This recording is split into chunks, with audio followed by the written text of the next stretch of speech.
If you're looking for a devotional, you definitely want to check this one out by Paul David Tripp. This is the new Morning Mercies.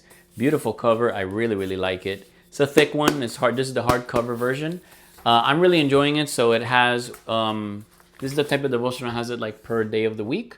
Day of the year. I'm sorry, and day of the week. But doesn't have like Monday, Tuesday, Wednesday, but has the entire from January 1st to December 31st. And then you pick the day that you want. Sometimes it has a Bible verse there. Usually it's just like a quote or something that he said. But he sometimes mixes it with different Bible verses, as you can see. Where's my finger? So it's very, very good. I really like the devotionals because they're short. As you can see, they're not too long. You can read them in like maybe 2 minutes or something. However long you read.